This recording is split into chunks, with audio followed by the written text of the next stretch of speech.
El Señor es bueno, ¿verdad? Y su misericordia es para siempre. Su ira es un momento, pero su misericordia es de generación en generación. Esto es motivo de alabanza, de gratitud, de darle honor, gloria a nuestro Dios, porque eso es lo que llena nuestras bocas de alabanza. Cada día experimentamos esto. Él es tan bueno. Amén. Amén. El día de hoy hemos querido comenzar con una serie de sermones y a la vez estudios en cuanto a las doctrinas o a las enseñanzas que la Iglesia del Señor Jesucristo ha creído durante estos 2000 años que tiene de iglesia. E incluso, no solo eso, pudiéramos decir que muchas de estas doctrinas que veremos a partir de hoy, cada 2 semanas, e incluso también son doctrinas que el pueblo de Dios ha creído desde milenios antes de que fuera la iglesia. Por esta razón, ¿verdad? Creemos importante revisarlas en las Escrituras. ¿Qué es lo que nos enseña el Señor? Y cuando digo lo que nos enseña el Señor es que son verdades fundamentales que no cambian con el tiempo ni con las circunstancias, sino que siguen siendo las mismas desde que se enseñaron, desde que se plasmaron en la Biblia a través de los apóstoles y profetas y hasta el día de hoy siguen siendo vigentes. Así que hoy vamos a comenzar con esta serie, la cual le he titulado un título muy fácil: Esto creemos. Esto creemos. Para empezar, ¿no? Esta serie de enseñanzas, he querido comenzar con la doctrina, o vamos a decirlo así, la doctrina acerca del señorío. Normalmente, una serie de enseñanzas o de doctrinas, habitualmente, no siempre, pero habitualmente se empieza con la doctrina o la enseñanza de las Escrituras. A ver, todo sistema teológico que se maneja en la cristiandad, muchos de ellos comienzan enseñando qué es las Sagradas Escrituras. ¿Por qué es tan especial y tan importante? ¿Qué debemos entender de ellas? Y eso, mis hermanos, lo vamos a ver. Pero vamos a empezar de una manera no tan habitual. Y vamos a empezar hablando de la enseñanza de Dios. ¿Quién es Dios? Los teólogos le llaman a esta doctrina la teología propia, precisamente porque la palabra teología significa estudio de Dios, ¿verdad? Así que vamos a empezar con ¿quién es Dios? Y hoy vamos a hablar acerca del señorío, o que Dios es el Señor. Esto es sumamente importante porque pensando en que Él es el Señor, vamos a estar meditando el resto de las doctrinas con esto en mente.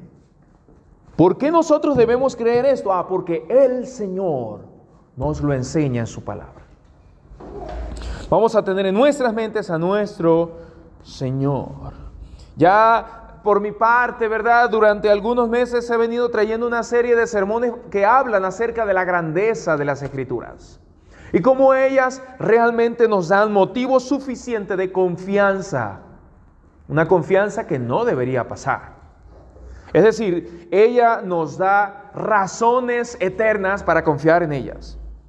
Pero el día de hoy vamos a comenzar, en vez de con esta doctrina, la cual hemos visto de alguna manera por algunos meses, con la doctrina de Dios.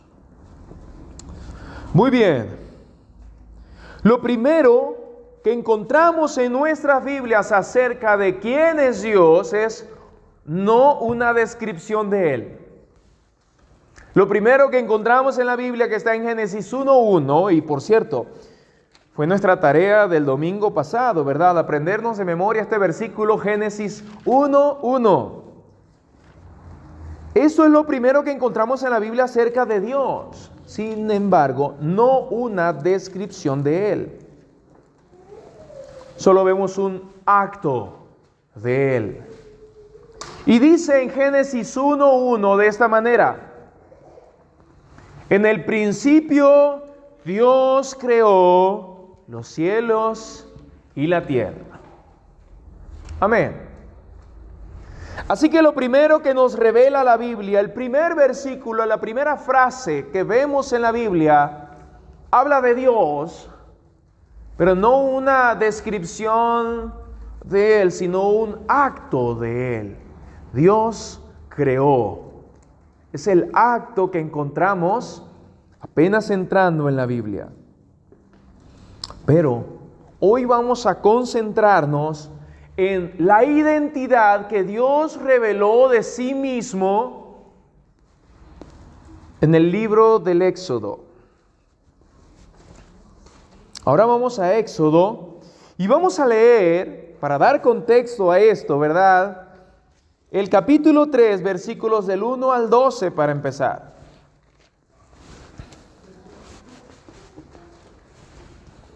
Éxodo 3, capítulos del 1 al 12. En este texto vamos a encontrar la circunstancia en la que se encontraba Moisés y el pueblo de Dios, en la cual Dios se reveló a sí mismo, su propia identidad, que es lo que nos interesa el día de hoy profundizar. Dice así los primeros 12 versículos. Moisés apacentaba el rebaño de Jetro, su suegro, sacerdote de Madián. Condujo el rebaño hacia el lado occidental del desierto y llegó a Horeb, el monte de Dios. Y el ángel del Señor se le apareció en una llama de fuego, en medio de una zarza. Al fijarse Moisés, vio que la zarza ardía en fuego, pero la zarza no se consumía.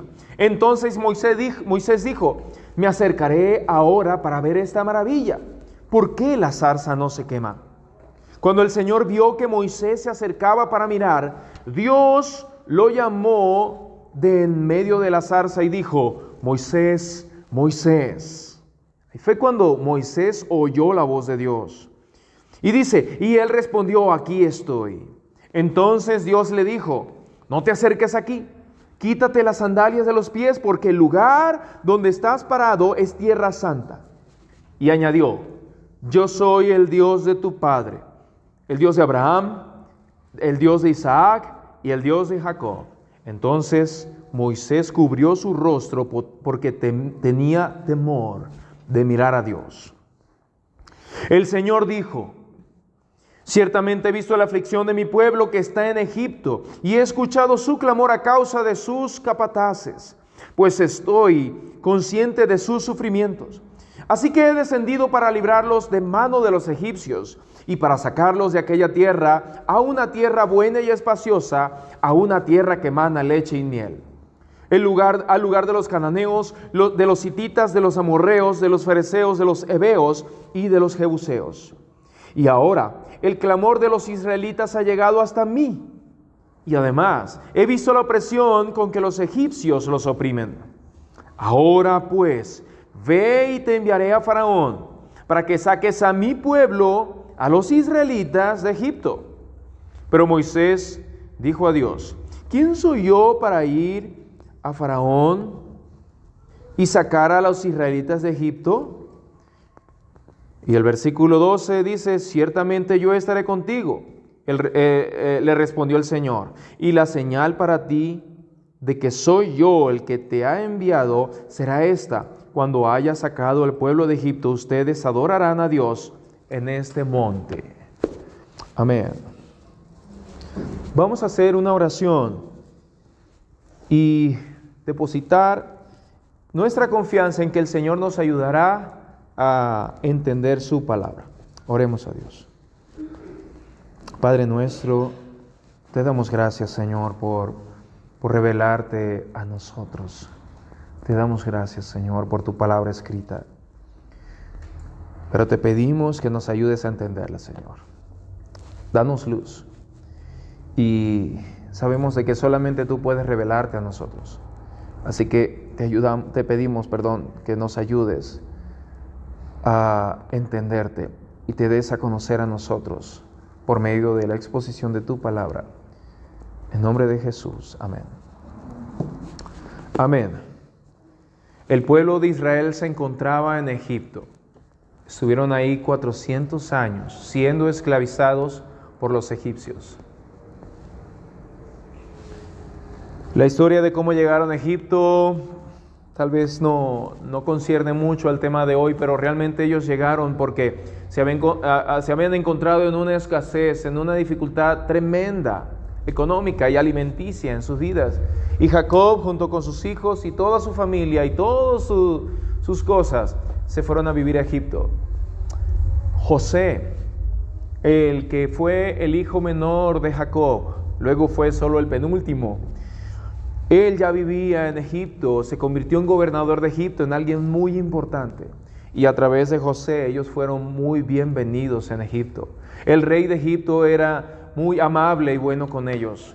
Realmente José se había ganado la confianza y el aprecio y la admiración de Faraón. Pero dice en la Escritura de que luego muerto ese Faraón, los demás faraones, los demás reyes de Egipto, no conocieron a José en el sentido que lo respetaron y lo amaron como aquel faraón. No tomaron en cuenta al pueblo de Dios, sino que lo maltrataron. Al darse cuenta que este pueblo crecía en número, Dios realmente los bendijo. Él dijo que los iba a multiplicar. Y así lo hizo. Se multiplicaron, crecieron mucho y llenaron la tierra de Egipto. El faraón y los egipcios estaban temerosos, tenían miedo de que este pueblo creciera tanto y se apoderara de todo. Así que buscaron la manera de oprimirlos horriblemente y también de matar a sus hijos. En esa circunstancia nace Moisés, un hombre parece que muy sencillo, pero que tuvo que nacer en el contexto de los egipcios para poder sobrevivir, porque él también lo iban a matar por ser un niño, por ser un bebé. Moisés crece en esto, pero luego tiene que huir de Egipto porque mató a un egipcio que estaba maltratando a un israelita. Se fue a Madián y fue cuando conoció a quien fue su esposa, tuvo hijos, vivió con su suegro. Y como vemos acá, este texto en Éxodo capítulo 3 dice que Moisés estaba cuidando a las ovejas de su suegro Jetro. Jetro era sacerdote de Madián y él servía a su suegro. Y fue en ese trabajo cotidiano cuando vio aquel arbusto o aquel árbol quemándose, pero que no se consumía. Fue allí cuando él tuvo este encuentro con Dios. Y fue en este contexto de sufrimiento, de incertidumbre. Fue después de 40 años que Moisés huyó de Egipto a Madián, cuando Dios se reveló personalmente, de alguna manera dicho, ¿verdad?, a Moisés y ahora aplicándolo a nosotros. Hemos leído estos versículos del 1 al 12 para que entendamos la circunstancia en la que se encontraba o que rodeaba esta revelación. Una circunstancia oscura, dura, dolorosa, incierta. Dios decide revelarse personalmente a Moisés y de Moisés, digámoslo así, a todos nosotros, su pueblo. Porque no solamente aquellos que estaban en Egipto siendo oprimidos eran su pueblo, nosotros también, si somos de Cristo, también somos su pueblo. Sin embargo, ¿verdad? Lo que vemos en los versículos siguientes, 13, 14 y 15, es la revelación personal de Dios. Leamos ahora los versículos 13, 14 y 15, lo que nos dicen ellos. Dice así: Entonces Moisés dijo a Dios: si voy a los israelitas y les digo, el Dios de sus padres me ha enviado, tal vez me digan, ¿cuál es su nombre? ¿Qué les responderé? Y dijo Dios a Moisés: yo soy el que soy. Y añadió, así dirás a los israelitas, yo soy, me ha enviado a ustedes. Dijo además Dios a Moisés, así dirás a los israelitas. Y veamos esta frase que dice el Señor, el Dios de sus padres, el Dios de Abraham, el Dios de Isaac y el Dios de Jacob, me ha enviado a ustedes. Y termina el Señor diciendo esto, este es mi nombre para siempre, y con él se hará memoria de mí, de generación en generación. Dios revela su nombre por primera vez en toda la historia redentora. Vimos en el Génesis 1:1 que solo fue revelado su acto. En el principio Dios creó los cielos y la tierra. Un Dios creador, ya sabemos que es Dios creador. Pero también vemos cómo en el diluvio es un Dios juez justo que castiga la maldad. Muy bien. Sin embargo, su propia identidad la da a conocer ahora en el Éxodo, capítulo 3, versículos del 13 al 15. Dios entonces revela su nombre por primera vez. Y este asunto, mis hermanos, es más trascendental. El que Él haya dicho su nombre es más importante y trascendental de lo que imaginamos.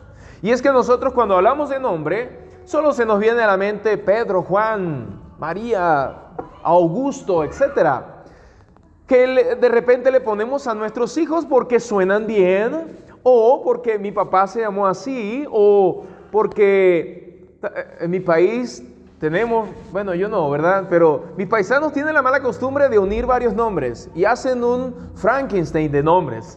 Y es una cosa extraña. Pero para la mente de Medio Oriente, dar nombre a una persona significaba mucho más que simplemente tener cómo llamarle a alguien para que voltee. Era darle identidad. Y esa identidad no era simplemente algo que se les ocurriera. En realidad, le daban nombre a una persona, a un niño, cuando, depende de las circunstancias en las que nació. Por ejemplo, Moisés, el que vemos acá en este libro, ese nombre significa el que es sacado. Y es porque él fue sacado de las aguas. En esas circunstancias, Moisés recibió su nombre, el que es sacado.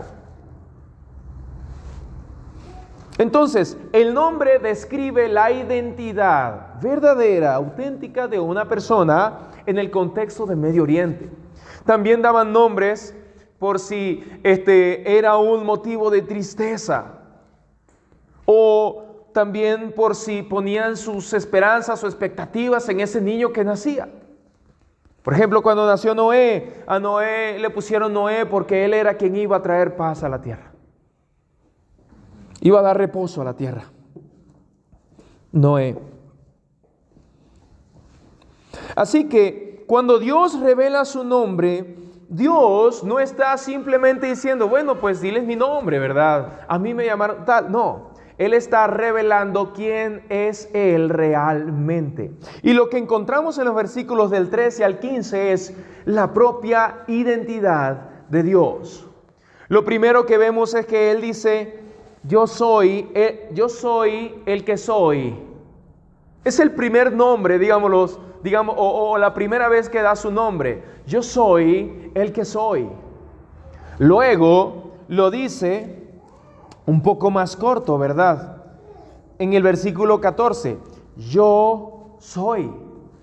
La palabra esta, yo soy, que primero lo dice dos veces, yo soy el que soy, lo que significa es ser, algo que es. Y pudiéramos nosotros entonces pensar de que Dios es el que es. Bueno, pero ¿qué tan trascendental es eso? Lo que podemos encontrar en esto es de que Él es en sí mismo, independientemente de todo lo demás. A ver, que Él subsiste y es por sí mismo. Entonces Dios se está revelando a sí mismo como ningún otro Dios que haya parido la imaginación del hombre pecador y pagano, se ha revelado. Solo el Dios de la Biblia es absolutamente trascendente. Él está fuera de todo lo que existe, porque Él creó todo lo que existe. Es lo primero que podemos entender entonces acerca del nombre Yo Soy, que luego nos lo repite en el capítulo 14. Pero en el versículo 15 nos lo dice en nuestro lenguaje, de una manera más entendible. Y lo dice de esta manera: dijo además Dios a Moisés: así dirás a los israelitas: el Señor, el Dios de sus padres, el Dios de Abraham, el Dios de Isaac y el Dios de Jacob, me ha enviado a ustedes. Este es mi nombre para siempre, y con él se hará memoria de mí de generación en generación. Es lo que encontramos allí. ¿Cuál entonces es el nombre de Dios? Según nos revela nuestra Biblia, dice el Señor. Si usted voltea su Biblia y va a encontrar el Señor, lo va a encontrar todas en mayúsculas. Esto no está puesto ahí de casualidad o para que se vea lindo. El nombre de Dios en el Antiguo Testamento eran 4 letras hebreas: YHWH. Trate de pronunciar ese nombre usted. YHWH. No tiene sentido, no podemos pronunciarlo, ¿verdad? Necesitan vocales. Dios luego nos lo hace a nosotros entendible de alguna manera y nos dice que su nombre es el Señor. Esto es importante decirlo. El Señor, más que un título, es un nombre personal, en el caso de Dios. No sé, ¿verdad?, cuántas conversaciones algunos han tenido aquí con testigos. Cuando digo testigos es lo que se llaman testigos de Jehová, pero no son testigos de Jehová, son testigos de alguien más, pero de Jehová no. Si han tenido alguna conversación con ellos, dicen: no, el Señor no es un nombre, el Señor es un título, hay muchos señores y dioses. La teología de los testigos es que cualquiera puede ser llamado Señor y cualquiera puede ser llamado Dios. Y realmente pretendo no equivocarme en esta afirmación porque he tenido conversaciones muy precisas con ellos. Y es que para ellos pueden existir muchos señores y muchos dioses. Ahorita veremos un texto al respecto. Sin embargo, solo hay uno que trasciende por encima de todo y es el Señor. Es un nombre propio. Cuando dice el Señor, todos en mayúscula, es porque originalmente en el hebreo, que fue el idioma en el que fue escrito el Antiguo Testamento, decía YWH o Yahweh o Yahvé. Algunos le añadieron estas vocales para poder dar alguna pronunciación, pero que al final de cuentas se traduce como el Señor. Para nosotros, como nos dice la Escritura, el nombre por el cual el Señor será recordado para siempre de generación en generación es el Señor. Oh, qué nombre tan genérico. Eso es lo que este mundo nos quiere hacer pensar, de que decir el Señor es un mero título. Pero este será su nombre, recordado su nombre para siempre. Voy a dar algunas evidencias. En el Antiguo Testamento, en Deuteronomio capítulo 6, versículo 4, encontramos la primera confesión de fe. La primera, de alguna manera, afirmación de lo que cree el pueblo de Dios. Y en Deuteronomio 6:4, dice de esta manera: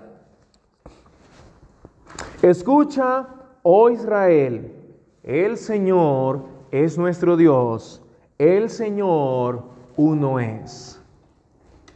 Vemos entonces que el Dios de la Biblia se llama a sí mismo el Señor. Se revela a sí mismo con el nombre el Señor. A ver, ¿por qué esto es tan importante? Es importante, por lo que mencionaba hace rato, de que un nombre da lo que es la identidad de alguien, lo que es realmente un nombre en el contexto bíblico. ¿Y por qué es tan importante para nosotros eso?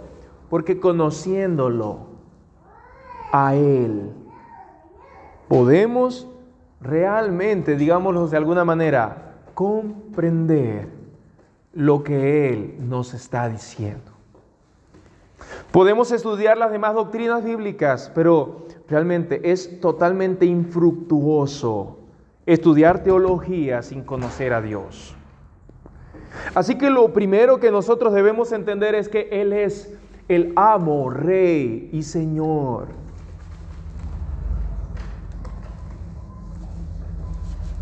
El segundo texto que quiero mencionar en Génesis 6, 7, en el Antiguo Testamento, es este: los tomaré a ustedes por pueblo mío. Esto dice el Señor, dice, y yo seré su Dios. Sabrán que yo soy el Señor, su Dios, que los sacó de debajo de las cargas de los egipcios. Es decir, ahora conoceremos que Él es el Señor. Lo conoceremos personalmente, íntimamente, quien Él es en verdad, el Señor. Jeremías 16:21 dice: por tanto voy a darles a conocer, esta vez haré conocer mi poder y mi fortaleza. Y luego dice: entonces sabrán que mi nombre es el Señor. El nombre de Dios es el Señor. Es el último, por así decirlo, el amo más alto.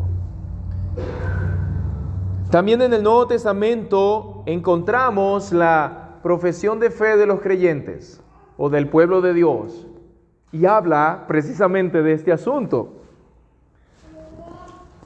de que Él es el Señor. Romanos 10, del 9 al 10. Dice así, que si confiesas con tu boca a Jesús por Señor y crees en tu corazón que Dios lo resucitó de entre los muertos, serás salvo. Porque con el corazón se cree para justicia y con la boca se confiesa para salvación. Entonces aquí estamos viendo de que el verdadero pueblo de Dios conoce, cree y confiesa que Jesús es el Señor. No es un Señor. Ahorita hablaré un poco más de eso. Filipenses 2, del 10 al 11, también menciona esto, dice: para que al nombre de Jesús se doble toda rodilla de los que están en el cielo y en la tierra y debajo de la tierra, y toda lengua confiese que Jesucristo es Señor, para gloria de Dios Padre. Y el tercer versículo, hay muchísimos, por cierto, hay demasiados, pero yo puse 3 de cada uno. No acabaríamos esta tarde si pongo todos. Dice, 1 Corintios 12:3, por tanto, les hago saber que nadie hablando por el Espíritu de Dios dice, Jesús es anatema. Y dice, y nadie puede decir, Jesús es el Señor, excepto por el Espíritu Santo. Encontramos en el Antiguo Testamento a Dios diciendo, yo soy el Señor. Este es mi nombre de generación en generación. Y luego encontramos en el Nuevo Testamento diciendo, Jesucristo es el Señor. Su nombre de generación en generación seguirá siendo el Señor. Nuevamente, ¿por qué es tan importante este asunto de que le reconozcamos como el Señor? Pues el Señor en este sentido es su nombre propio. Y recordemos, ¿verdad?, lo que decía en Éxodo 3:15. es de que Él dijo, con este nombre, dice, este es mi nombre para siempre y con Él se hará memoria de mí, de generación en generación. Con este nombre, el Señor. Esto cobra sentido, ¿verdad? Cuando entendemos de que no hay Señor o no hay amo o rey más importante, más poderoso y más grande que Dios. Así que en última instancia, más que ser un título, es un nombre. ¿Saben por qué en nuestras Biblias, cuando habla de Dios, se pone con S mayúscula? Perdón, con D mayúscula. Cuando habla de Señor, se pone con S mayúscula. Es lo mismo por lo cual usted, su nombre, el nombre suyo, usted lo escribe iniciando con mayúscula. Porque es un nombre propio. No es porque Él es el más importante. Él es el más importante, ¿verdad? Sino porque es su nombre. A nosotros nos enseñaron, ¿verdad?, de que los nombres propios, los apellidos, los nombres de las ciudades, los nombres de los países, todo lo que es nombre empieza con mayúscula. Cuando vemos a nuestras Biblias y vemos que dice Dios, empieza con una D mayúscula. ¿Por qué? Porque este es su nombre. Y cuando Él se reveló a sí mismo, no solo como Dios, en el principio Dios creó los cielos y la tierra, sino que dijo, yo soy el que soy, está revelando esencialmente su identidad. Mi nombre es el Señor. Así que Él no tiene necesidad de portar un título porque Él está por encima de todos los títulos.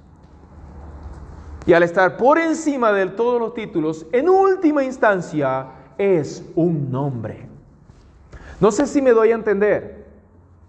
Es decir, Él, el Señor, no tiene necesidad de tener el título de Señor, porque ya Él es el Señor original. Él es el primero, principal y eterno Señor. Ahora, una de las cosas para entender este asunto es de que el término o el título Señor, más o menos lo que significa es que es alguien que es dueño de algo, o un dueño importante, o un patrón, el amo, vaya, el amo. Vamos a contextualizarlo un poco a nuestra época. Es difícil ponernos en los zapatos de ellos, pero estamos en nuestros zapatos. Actualmente no existen, o bueno, no debería existir esclavismo. Sí hay, en cierta manera, esclavismo. Y hay personas que se apoderan de su prójimo y los obligan a hacer cosas horribles. Pero no hablaré de eso. Pero en nuestro contexto civilizado no existe el esclavismo, no hay amo y esclavo. Hay empleador y empleado, y el empleado no es dueño, no es propiedad del empleador, tiene que recibir su paga. Si no, lo denuncian y pueden ponerle una multa muy grande al aquel patrón. Lo que sí es que todavía, gracias a Dios hasta ahora, existe la propiedad privada, ¿verdad? Cuando digo gracias a Dios es de que realmente Dios ha determinado la propiedad privada, pero no hablaré de ese asunto. Pero en última instancia todas las cosas pertenecen a Dios. A lo que me refiero es de que usted si es el jefe de su casa o la jefa de su casa, usted es amo de casa o ama de casa. Entonces ahí hay un señor, ahí hay una señora que vela por los bienes y el cuidado de esa casa. Termina siendo entonces un señor, ¿verdad? Si usted tiene perritos, ese perrito, esa mascotita, le va a tratar como su amo y su señor. Seguro se va a emocionar tanto que le va a lamer las manos, se le va a tirar encima y va a estar dispuesto a obedecer. Bueno, a veces. Pero lo va a respetar como el amo que es su señor. Eso es lo que significa entonces el término o el título Señor. Dios no puede simplemente tener un título de Señor porque Él no es dueño de algunas cosas. Él es dueño, rey, amo, propietario de todo lo que existe. Desde aquel, en el principio creó Dios los cielos y la tierra. Desde entonces, todo eso que salió es suyo. Por eso Él es el Señor. ¿Sí? ¿Estamos de acuerdo en esto? Amén. Él es el Señor. Así que no es simplemente un título, es un nombre propio. Pues no hay Dios como el Señor. No hay otro a la par de Él. Y mucho menos nadie por encima de Él. En Jeremías 10, del 6 al 7, dice de esta manera: no hay nadie como tú. Jeremías 10, del 6 al 7, si está apuntando. No hay nadie como tú, oh Señor. Y luego dice: grande eres tú, y grande es tu nombre en poderío. ¿Quién no te temerá, oh Rey de las naciones? Porque esto se te debe, le debemos nuestro temor. Porque entre todos los sabios de las naciones y en todos sus reinos, no hay nadie como tú. Por eso cuando Dios dice ser el Señor, no simplemente ostenta de un título o de un rango. Él es el mero Señor. En última instancia, Él es el Señor original, el que tiene el nombre de el Señor. ¿Sí?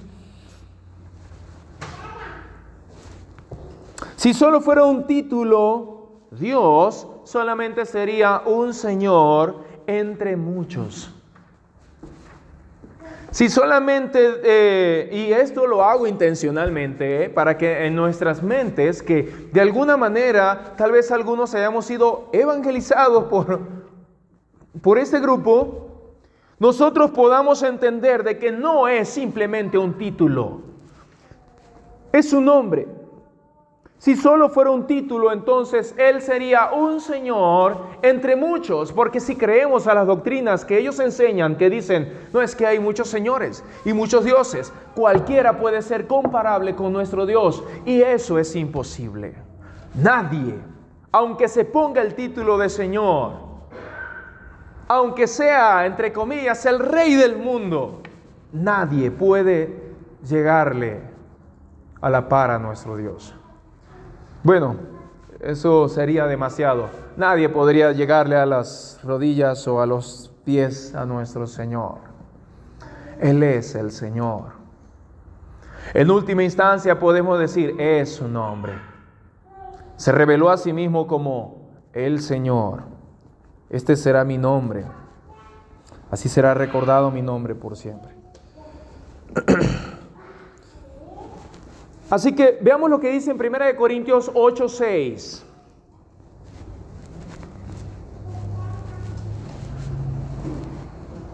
Primera de Corintios 8:6, y ya pronto vamos a ir terminando.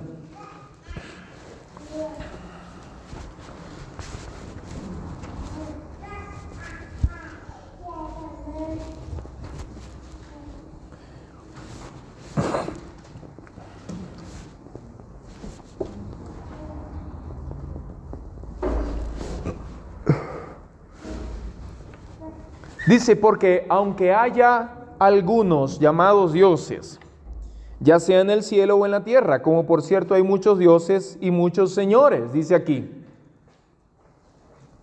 Para nosotros, dice, pero para nosotros hay un solo Dios, el Padre, de quien proceden todas las cosas y nosotros somos para Él. Y un solo Señor, Jesucristo, por quien son todas las cosas y por medio de Él existimos nosotros. Amén. Para algunos existen muchos dioses y muchos señores. Yo diría, ¿verdad? Y no quiero, mi intención con este sermón no es atacar un grupo, pero qué bueno que sea atacado con la verdad. No, mi intención es de que nosotros conozcamos a Dios. Pero cierto grupo religioso nada más enseña la mitad de estos textos que leímos, en donde dice hay muchos dioses y señores. Y es todo. Y toman el nombre del Señor como si fuera un mero título. Pero su nombre es el Señor, porque para usted y para mí, según las Escrituras, no hay más Dios y no hay más Señor que nuestro Señor. ¿O acaso vamos a creer nosotros con una mente politeísta, es decir, que existen varios dioses? No, no existen más dioses. Los demás son invenciones de la mentalidad idólatra y pagana de este mundo, ¿verdad? De la cual nosotros fuimos parte también. No hay más Dios que nuestro Dios y no hay más Señor que nuestro Señor. Esto también lo digo muy intencionalmente, ¿verdad? Utilizando el nombre de Jesucristo como a los textos del Antiguo Testamento, particularmente Éxodo 3:15, lo menciono muy intencionalmente para que también entendamos que así como a Cristo se le llama en el Nuevo Testamento, Jesucristo es el Señor, podamos entender que es el mismo que se reveló en Éxodo 3:15. Él es Dios. Por el momento no vamos a hablar acerca de la Trinidad. Ya eso lo dejaremos para otras, en algunas semanas más adelante. Pero entendamos esto. El Señor que se reveló en el Éxodo, que leímos ahorita, que se le reveló a Moisés y dijo su nombre, yo soy el Señor, es el mismo que se hizo carne en la persona de su Hijo en el Nuevo Testamento. Jesucristo es el Señor. Jesucristo es el Señor. Quiero ir terminando con este texto de 2 de Corintios capítulo 3.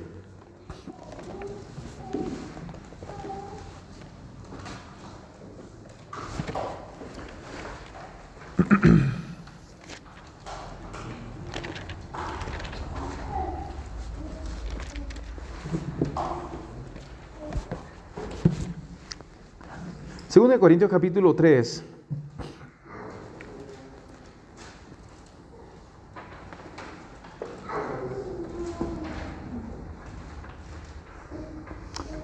Vamos a leer el versículo 16, 17 y 18.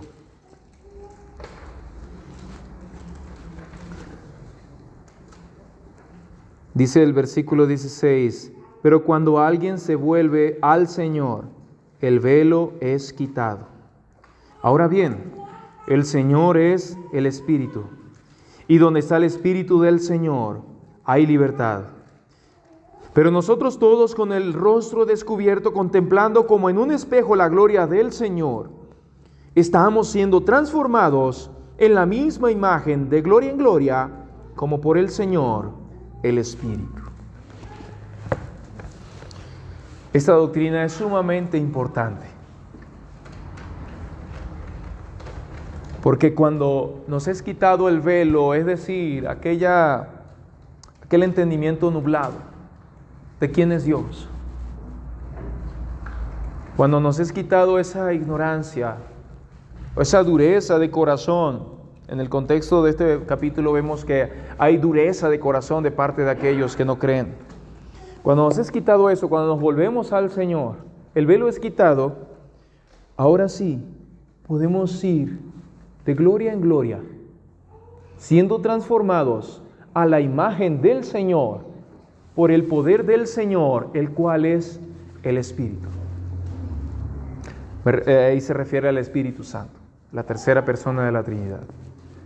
Definitivamente no tengo tiempo suficiente para poder hablar sobre la Trinidad, pero Dios, el Señor, el cual es trino,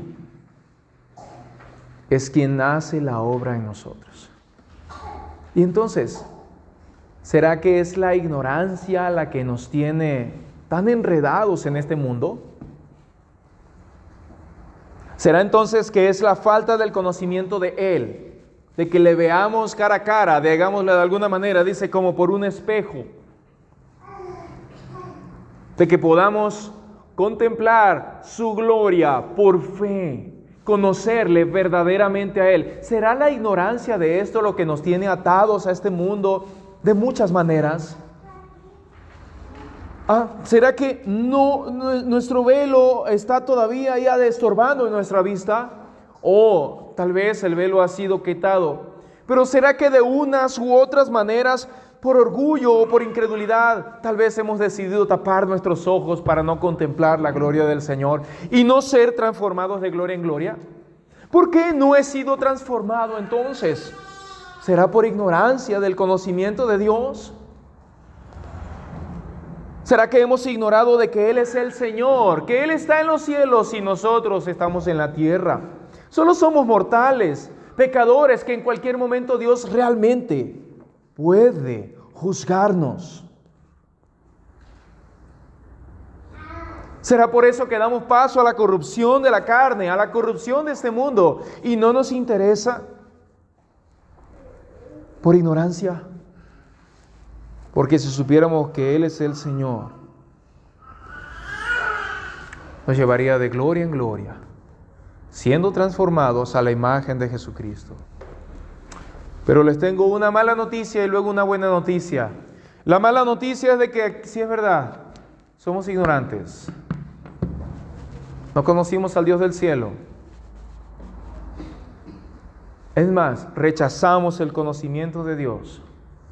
Pero Él vino en carne a revelarlo. Nos dice la palabra de Dios de que Él es la imagen del Dios invisible. Él es Jesucristo, quien da a conocer la gloria de Dios a través de su sola cara. Jesucristo, el cual tiene el nombre, el Señor. Si crees en Él, como dice aquí, ¿verdad? En 2 Corintios capítulo 3, versículo 16. Pero cuando alguien se vuelve al Señor, el velo es quitado. Se acaba la ignorancia. Podemos ver la gloria de Dios en la faz de Jesucristo. Reconocer que Él es el Señor, como nos dice en Romanos 10, 9. Y ser salvos. ¿Quieres ser salvo? Esto está ofreciendo el Señor, el que se reveló desde hace miles de años atrás, pero que nos deja saber el día de hoy en nuestro lenguaje. ¿Quieres ser salvo? Jesús dijo, orando al Padre, esto es la vida eterna, que te conozcan a ti, el único Dios verdadero, y a Jesucristo a quien has enviado.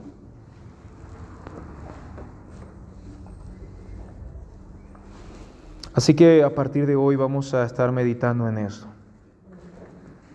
Si Dios permite, ¿verdad? En la próxima ocasión estaremos viendo los atributos de este Señor. Amén. Si quieres volverte al Señor y que tu velo sea quitado, hoy es el día. Oremos a Dios. Señor, te damos gracias por tu palabra. Oh Dios, date a conocer a nosotros. Revélate a nosotros. Si tú no lo haces, nadie va a lograrlo, Señor. Quita nuestro velo. Quita la ignorancia que tenemos de ti. Y revélate a nosotros, Señor. Te damos gloria. Eres el único Dios verdadero, nuestro Señor, el Señor. Bendito sea tu nombre, oh Dios. En nombre de Jesús. Amén.